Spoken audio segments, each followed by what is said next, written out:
Em nome do Pai, do Filho e do Espírito Santo. Querida aluna, querido aluno, estudantes do curso de Antropologia Teológica do ISB, quero começar esse nosso curso com uma pequena trecho de uma oração de São Tomás de Aquino. Concedei-me, Senhor, a agudeza de entender, a capacidade de reter, a sutileza de relevar, a facilidade de aprender, a graça abundante de falar e de escrever. Ensinai-me a começar, regei-me no continuar e no perseverar até o términe. Glória ao Pai, ao Filho e ao Espírito Santo, como era no princípio, agora e sempre. Amém. Que Nossa Senhora, Rainha da Sabedoria, nos dê a sabedoria e o nosso anjo nos ajude, não é? O anjo da guarda. Pois bem, vamos começar o nosso curso. Antes de mais nada, eu queria pedir a vossa compreensão, porque eu estou aprendendo, né, esse novo modo de lecionar. Mas procuro, me faço sempre uma autocrítica no conceito de buscar uma melhor adaptação do curso, e eu quero este curso, este semestre, mais que ler, ou seja, descrever tantas situações teológicas do curso de antropologia, quero mais narrar, falar com vocês. Depois eu deixo um guia de estudo, não quero gravar aulas longas, um guia de estudo e uma pergunta que vai ser a avaliação de todo o semestre, quer dizer, cada pergunta vale um ponto e meio, ou mais ou menos, em relação à nota final. Sempre deixando um texto para vocês compararem aquilo que disse, mas sempre querendo que vocês prestem atenção na aula. Tenho procurado de todas as formas melhorar o áudio, também a imagem, melhorarei mais ainda, se Deus quiser, tudo para que nós possamos aprender. E me desculpe, estou fazendo o melhor, tá bom? Mas aí na ementa, que quando vocês forem ouvir a aula gravada,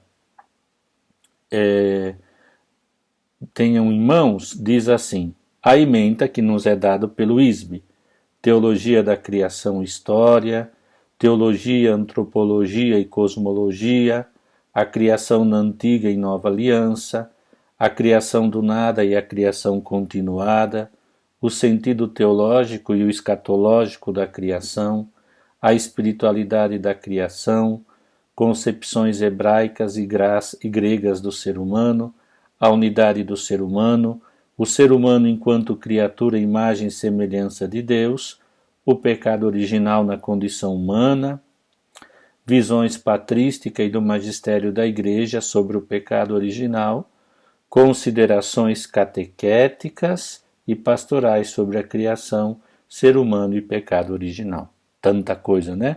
Vou tentar abranger tudo com muita leveza e simplicidade, mas com profundidade. O objetivo geral do curso é refletir sobre o mistério da pessoa humana à luz da revelação do homem, enquanto tema teológico, em uma perspectiva bíblica, sistemática e interdisciplinar. Objetivos específicos: refletir de modo ordenado, possibilitando aos docentes uma melhor compreensão do mistério da pessoa humana, à luz do mistério da Trindade de Jesus Cristo, a Cristologia.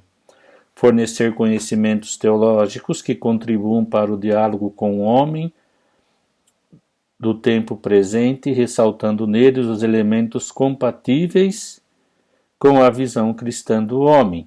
Possibilitar uma visão crítica dos reducionismos antropológicos que ferem a dignidade da pessoa humana, criada à imagem e semelhança de Deus, e em Cristo chamada à comunhão com Ele. Conteúdo programático, já no ponto 5 aí do plano.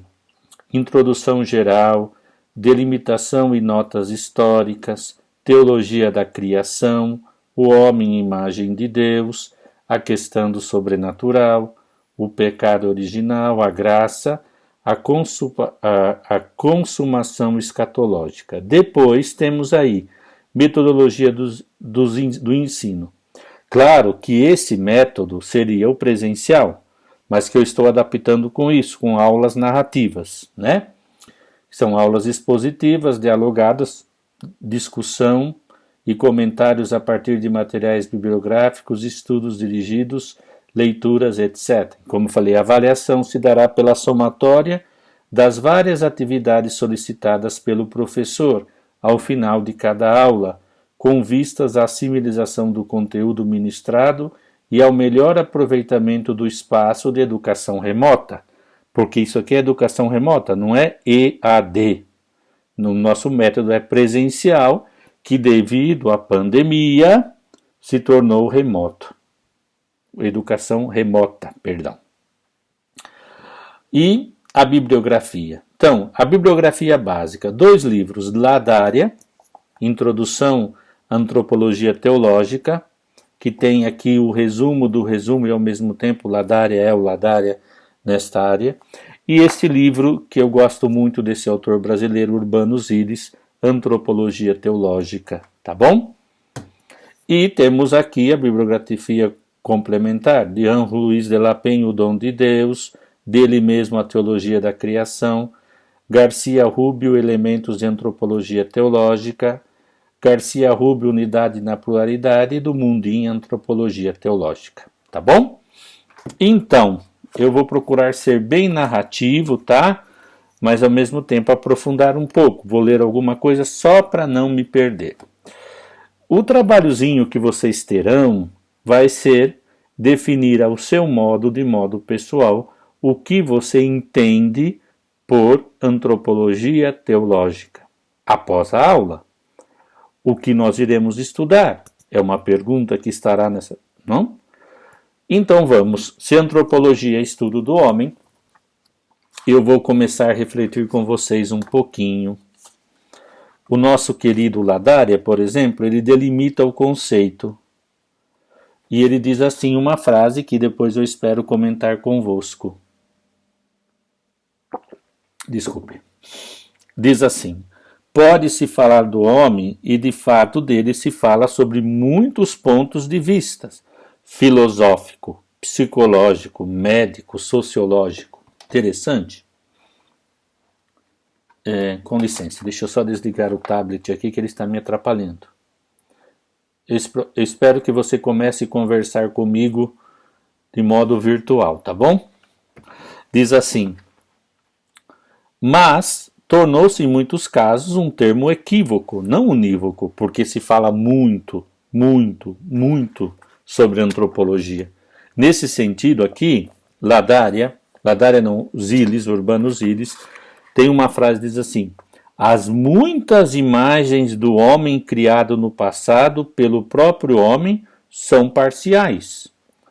Na tradição ocidental, por exemplo, Demócrito, quando a gente começa o seminário, eu que sou padre, a gente estuda a história da filosofia antiga. Demócrito dizia lá, no 520, 440, e antes, Posidônio, 135, mais próximo de Cristo, Demócrito antes, elaboraram uma visão do homem como microcosmo, pequeno mundo.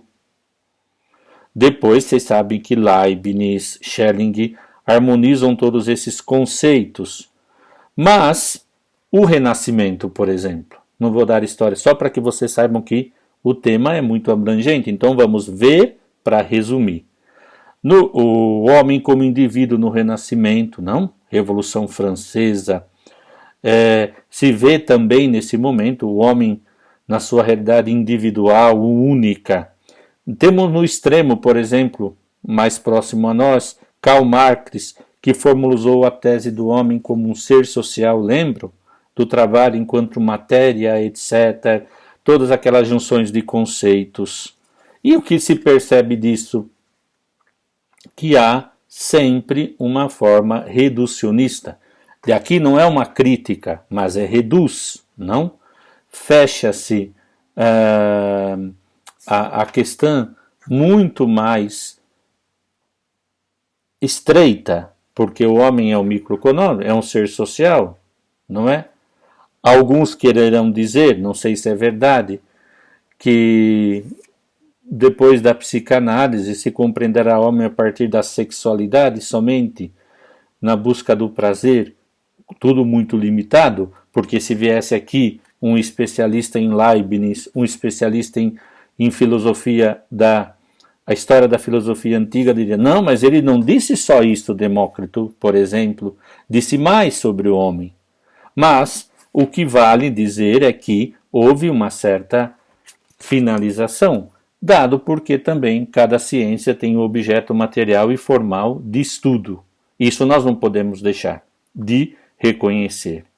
Mas a minha pergunta, como professor de teologia, de dogmática ou de sistemática, é essa: a que ciência podemos dizer que, não obstante a sua particularidade, tenha uma visão mais ampla do homem, menos reducionista? Porque não é o problema o autor que reduz a um tema, por exemplo, ao ser social, o homem, mas depois deixar o conceito de homem fechado a isso, poderemos ter uma divergência, ou uma que permite ver só um aspecto do homem.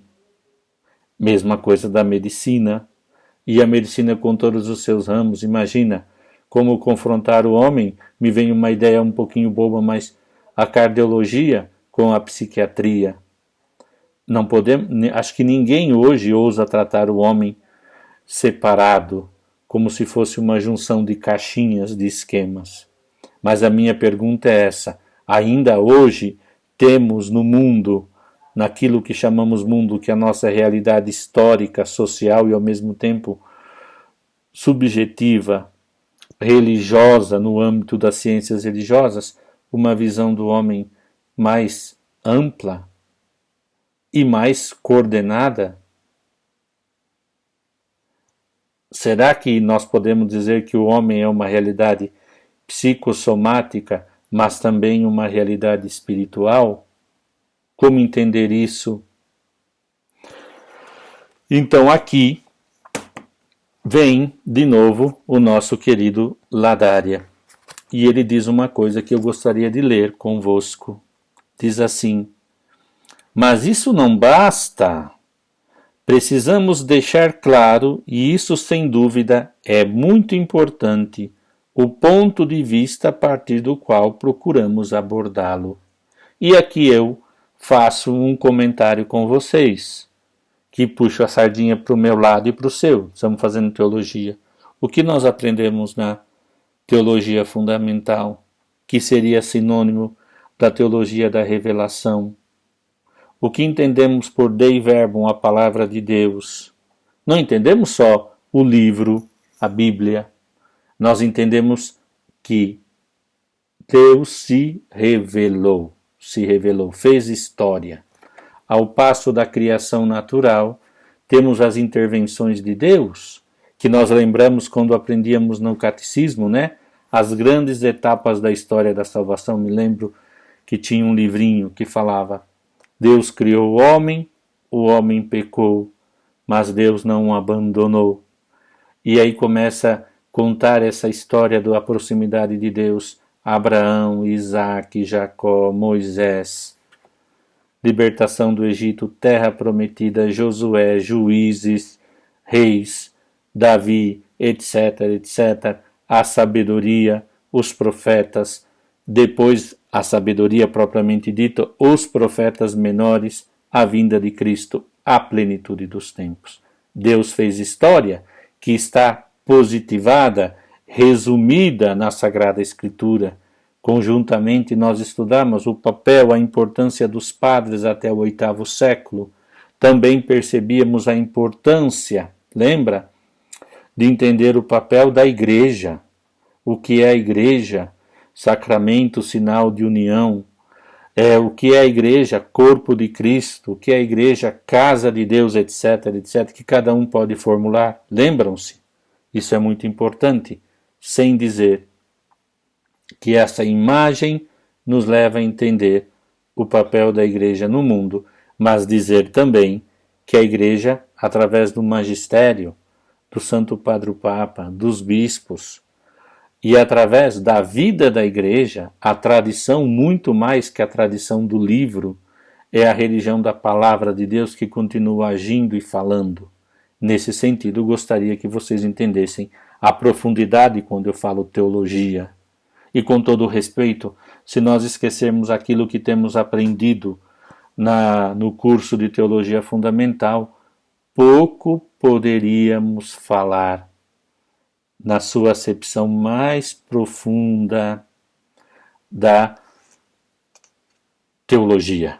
Seria ensaios, falando muitas coisas, mas temos dados objetivos de como Deus se revela. E aqui vou ler esta frase de Ladária e quero que vocês pensem. O adjetivo teológica diz-nos qual é esse ponto de vista. O ponto de vista que eu questiono se pode ser aquele que gera uma unidade na compreensão do homem, da pessoa humana, sobre o prisma de muitas visões. Um equilíbrio, uma síntese. Diz ele, o adjetivo teológica diz-nos qual é esse ponto de vista. Repito, qual é o ponto de vista?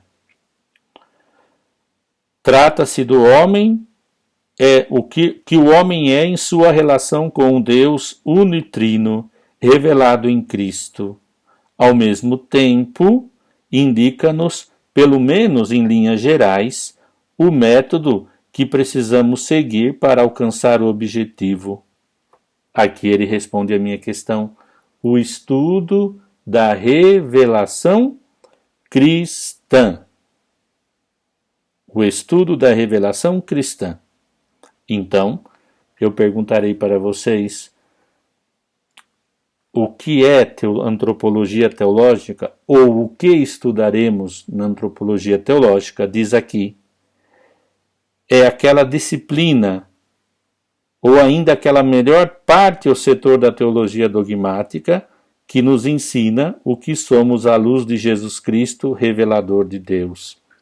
E é gostoso, eu me lembro com muito carinho, do tempo de escola, que a professora perguntava, agora, você vai escrever no seu caderno o que é a biologia. Quer dizer, a biologia é a parte da ciência que estuda os seres vivos, os seres humanos. Também a sua relação com os outros seres, etc. e tal. Aí cada um formulava a sua. Eu, que era mais humanista, partia dos seres humanos, os seres vivos, as plantas, o mundo. Naquele tempo não se falava de ecologia ainda, senão nós poderíamos conceituá-lo, né? Vai aí, anota aí, para você não perder tempo, ouvindo o vídeo. Vou ler. Antropologia teológica, aquela disciplina, ou melhor ainda, aquela parte ou setor da teologia dogmática que nos ensina o que somos à luz de Jesus Cristo, revelador de Deus. Então, parte dogmática, você lembra o que da dogmática? Tratado da criação, da queda, que é antropologia, o tratado da Trindade, lembra? O tratado da eclesiologia, mariologia. Mas aqui não podemos esquecer que o ponto de partida aqui são dois tratados. Primeiro tratado da Trindade. E eu vou dizer assim como eu gosto. O Deus unitrino que vivia numa perfeição de amor. O Pai ama o Filho e o Filho ama o Pai. Do amor do Pai e do Filho inspira o Espírito Santo. Aquele Deus amor não quis fechar-se em si mesmo, mas desejou criar o homem à imagem e semelhança de Deus e colocou no mundo. Colocou no mundo, mas o homem pecou, pecado original. Deus não abandonou a criação, deu-lhe a graça e continuou fazendo uma história para que ele pudesse atingir a plenitude que é a vida divina em Deus e Deus com ele eternamente nos céus. Uma visão muito simples que estou falando, mas está aqui a antropologia teológica, tá bom? Nesse sentido, seria bom meditar mais um pouquinho, se vocês me permitem, com o Ladoria, dizendo, devemos responder uma outra pergunta. Se a primeira é se a antropologia teológica unifica todos o que nós ganhamos da imagem do Deus unitrino revelado no homem, quer dizer, o que Deus revela e a cristologia, o homem redimido por Cristo, responde à questão de uma unidade, de uma visão mais plena e única do homem, compreensiva. Diz assim, se é Deus quem se revela em Jesus Cristo, que sentido tem falar do que a revelação cristã nos diz sobre o homem? É evidente que ele é o destinatário da revelação. Como pode então ser seu objeto? Num texto de capital importância, o Concílio Vaticano II, na Gaudium et Spes. Espera aqui. Por isso, estou narrando, por isso os senhores têm que me acompanhar, anotam aqui. Depois no guia de estudo eu coloco aí um pouquinho do que eu gostaria que vocês lessem para meditar e para colocar na perguntinha, tá bom? Deixa eu ver aqui, perdi aqui, Lumen Gentium, não Gaudium et Spes, 141, página 141.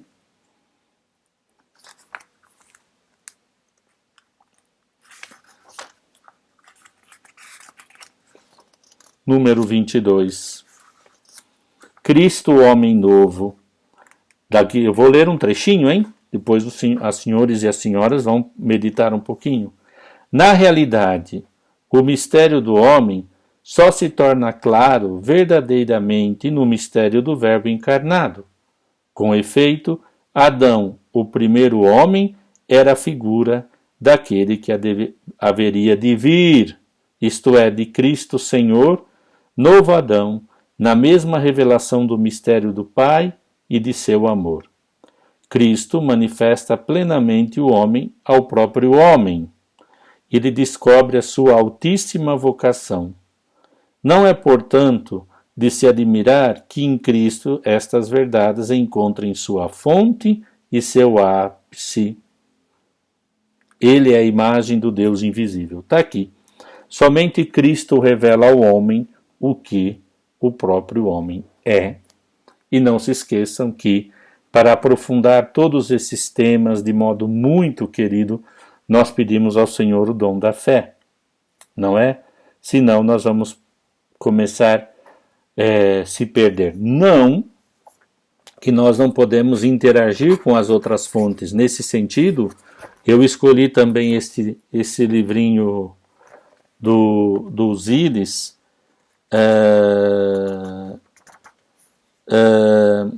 mas por quê? Por que eu quis esse livro dos Zides? Porque ele procura mostrar as diferentes perspectivas antropológicas do homem, mas percebê-las que elas são pontos de vistas coerentes, lógicos, que nos levam a uma compreensão do homem, porque nós podemos ver dentro desse pluralismo de concepções uma unidade. Então, aqui é o primeiro ponto que eu gostaria de explicar para você, né? Qual é o ponto de partida da antropologia teológica? A revelação cristã, do qual Cristo é a plenitude da revelação, não é? Mas então, indo já para a última parte da aula, espero que vocês entendam, e ele diz assim: essa relação com Deus, o mistério da Trindade, mediada por Cristo, tudo foi feito por meio dele, sem ele nada foi feito, que a revelação nos faz conhecer, apresenta-nos a forma articulada, não simplesmente de um modo global, em que se dá a possibilidade de distinguir muitos pontos de vista, mas também nos dá algumas dimensões fundamentais a ser levada em conta. Para ele, para Ladária, tem 3 dimensões da antropologia cristã que não podem, teológica cristã, que não pode ser esquecida. Primeiro, a essa que nós acabamos de ler, não é? A dimensão mais própria e específica é a que se refere à relação de amor e de paternidade que Deus quer estabelecer com todos os homens em Jesus Cristo, seu Filho. Depois, relação de amor, que é, segundo ponto, graça, porque foi por amor e gratuitamente que Deus criou o ser humano. E ele diz, existimos, essa frase não posso deixar, anota aí, porque esse dom nos foi dado pela bondade de Deus, que livremente quer dar-nos o ser. É claro que Deus nos criou para poder chamar-nos à graça da comunhão com Ele. Deus nos criou para que pudéssemos participar da vida divina. Esse é o ponto essencial de quando a gente estuda antropologia teológica. Então, amor revelado, amor pelo homem, que leva o homem a participar pela graça à vida divina de Deus. E o terceiro ponto, o homem criado por Deus e chamado à comunhão com Ele, encontra-se sempre, mesmo que em medidas diferentes, de acordo com as circunstâncias. Sobre qual é isso? O signo do pecado foi a infidelidade do homem, mas a fidelidade de Deus. Então, a partir daqui, nós já temos o que estudaremos. Antropologia é o estudo do homem. Sim, mas desde a revelação cristã. Você podia já responder a pergunta que eu vou pedir para você. Mas eu não vou me furtar de dar um retornelo aqui do livro do nosso querido Zilis. Só para ler 2 coisas. Ele cita Piaget dizendo esta frase: é evidente que as ciências do homem são levadas a utilizar cada vez mais os métodos estatísticos e probabilísticos, assim como os modelos abstratos, em que foram desenvolvidos no campo das ciências da natureza. Quer um exemplo? Se nós fôssemos a estudar a antropologia do homem, sem falar, e para poder entender o homem em relação à pandemia que nós estamos vivendo. Cada ciência forneceria dados abstratos, porque ele abstraria da realidade conceitos desde o homem do ponto de vista da medicina, da sociologia, da psicologia, o que tem produzido na mente do homem essa situação pandêmica. E aí nós poderíamos ter aí muitas perguntas, mas nós ficaríamos sempre no limite da abstração. Por isso, até para não abstrair tanto, eu quis, que essa aula introdutória fosse uma aula mais narrativa das narrativas. Eu não quero ficar lendo, sei que cansa ler e ver o vídeo. Então, vamos aqui delimitar alguns pontos de partida, não é? Por isso que aqui está os elementos, que depois eu vou fazer um breve guia, 2, 3 pontos, para que você leia e estude um pouquinho aqui, essas 2, 3 páginas, e volte a uma síntese. Nesse livro muito interessante também do Alfonso Garcia Rubio, que é mais um diálogo entre o velho, a Cida e o Antônio.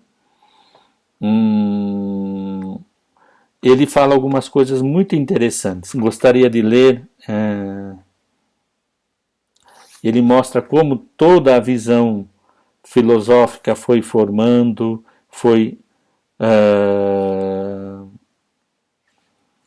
e ele parte dizendo a visão integrada do ser humano. Vou ler só um trechinho. Diz o Antônio, é uma conversa entre o livro trata-se de conversas, de um diálogo. Antônio diz, se não me engano, um objetivo básico da antropologia cristã será precisamente mostrar como a revelação do Deus bíblico cristã, né? A gente sempre faz teologia, já repeti, Sagrada Escritura, tradição, magistério. E o papel de nós teólogos em comentar e interpretar tudo isso dentro de critérios válidos. Diz, é verdade, Antônio, o encontro com Deus Salvador, Criador da revelação bíblica, nos leva a perceber que existe outra maneira muito distinta da perspectiva dualista de considerar o ser humano e a realidade toda criada por Deus, não é? Hoje se diz muito a matéria e a interioridade, etc. De fato, o que pretendemos clarificar nestas nossas conversas, como início dessa nossa caminhada, basta acenar para o fato de que se trata de uma visão integrada do ser humano e de a realidade uma visão que não tem medo de reconhecer que existe no ser humano pluralidade de dimensões. E temos, aqui eu completo o comentário meu, nós não podemos, por exemplo, fazer, esse é sempre um problema que eu levanto como teólogo, não posso falar de sexualidade, de teologia, de moral fundamental, moral sexual, moral do matrimônio, se eu não falo de aspectos muito importantes do que é a sexualidade humana e o que ela representa. Eu não posso também, como teólogo, me furtar de dizer que eu não posso deixar de ver o homem que sofre, por exemplo, na pandemia, sem a questão da psique, da alma, do que significa aquilo que mata, que fere, os traumas, o complexo, cada um na sua linguagem. Diz ele, estamos habituados, aí entra outra personagem, a Cida, a pensar no ser humano utilizando esta visão dualista, parece que sempre, né? Carne, espírito, etc. Ou outro exemplo. Que não resulta fácil aceitar que existe uma perspectiva integrada, se bem que acho que se trata de uma visão que está em nós como anelo, um sonho. E qual seria a origem desta visão? A visão integrada do ser humano tem sua origem no mundo cultural semita, na Bíblia. É o mundo no qual a Bíblia foi sendo elaborada e escrita. De fato, na Sagrada Escritura, o ser humano é visto como uma unidade. É verdade que os termos bíblicos utilizados, seja em hebraico, nefesh, bazar, rual, lebeb, seja em grego, psique, pneuma, sono, soma, cardia, designam aspectos dos seres humanos, mas sempre referidos à sua integridade, à sua unidade. Tá bom? Então é isso. Podemos aqui então, 33 minutos de aula, porque agora são 2 aulas, vocês têm uma aula para trabalhar isso, né? Eu gostaria que vocês pudessem entender tudo isso que nós vamos analisar, talvez e descer até o homem, fazer essa referência histórica, bíblica, né? Na próxima aula eu prometo que vou falar um pouco das breves notas históricas da antropologia, os padres, até o Concílio Vaticano II, atualidade, como nós podemos ver, a teologia atual são textos muito lindos que eu vou lendo, vou resumindo com vocês. Então, não se esqueçam, né? Somente Cristo revela ao homem quem ele é. Somente a partir da revelação do homem, nós entendemos que vamos tratar o que é o mundo, o que é o cosmo, e, por exemplo, toda a preocupação ecológica, a relação com o mundo criado, mas também entender a questão do pecado, da graça, da misericórdia de Deus, como Deus criou o homem, qual o seu projeto de amor, não é? E aqui me deu vontade um pouquinho, já estou me estendendo, né? Mas queria... E o terceiro ponto, revela o amor em Cristo, o perdão dos pecados, porque em Cristo nós fomos chamados por graça a sermos filhos adotivos de Deus. E se você lesse, por exemplo, no Catecismo da Igreja Católica, o mundo foi criado para a glória de Deus, casa do homem, e etc. E vai, né? E vai estudando o mundo visível, o homem. Eu só vou ler o número 1 o número 355, parte 1 do tema, diz assim: Deus criou o homem à sua imagem de Deus o criou, homem e mulher os criou. O homem ocupa um lugar único na criação, ele é a imagem de Deus. E aqui nós temos então o resumo do que o Ladaria falou do nosso jeito. Então, do que estuda a antropologia cristã? Ela parte da revelação em Cristo, do projeto Deus Unitrino, para que o homem participasse da natureza de Deus por graça. Como pecou, Deus o perdoou, e Deus não deixou de ter para com ele um destino eterno. Por isso que aqui nós tratamos de todos os temas. Criação do mundo, o homem colocado no mundo, como compreender a relação da graça, mas do pecado, da graça de ter tirado o homem do pecado, o sentido mais profundo da vida divina. Então, acho que aqui nós temos muitos elementos para estudar, tá bom? Eu espero que seja assim. Fiz uma teologia narrativa, muito difícil fazer uma aula assim, porque se eu estivesse com vocês, a gente lia, conversava e voltava ao tema e talvez fizesse uma dinâmica de grupo para poder entender melhor e fôssemos aprofundando o tema. Mas então, a minha pergunta é essa, que de uma visão muito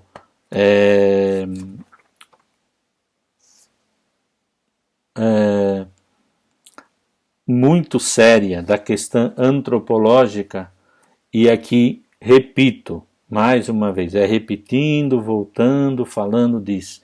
A expressão antropologia teológica, diz Ziles, é relativamente recente, pois o estudo sistemático dos grandes problemas do homem à luz da revelação judaico-cristã só se desenvolveu nas últimas décadas, né? E aqui eu quero dizer também que ele, assim, eu já fui professor em alguns lugares de estudo que a gente estudava de modo autônomo.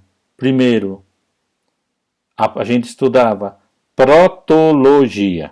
Proto vem de origem, a origem do ser humano e do mundo. A soteriologia, que era o tratado da restauração e da redenção humana. O homem pecou, e a escatologia e o destino último do homem. Continuamos a tratar disso. Claro que nós temos, por exemplo, no ISB, eu já fui professor de escatologia, mas nós queremos agora, né, nós vamos unificar 2 pontos essenciais para chegar na escatologia, que é protologia e soteriologia, tá bom? Sótero vem de salvação.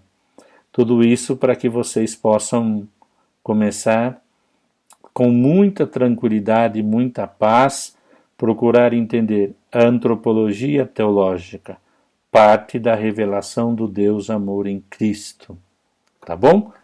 E eu vou colocar no guia de estudo um pouquinho dessas definições e vou pôr um texto básico, que talvez seja Gaudete Spes 22, para que você defina de modo simples, ainda rudimentar, o que é antropologia teológica? Do que se trata, do que estuda, né?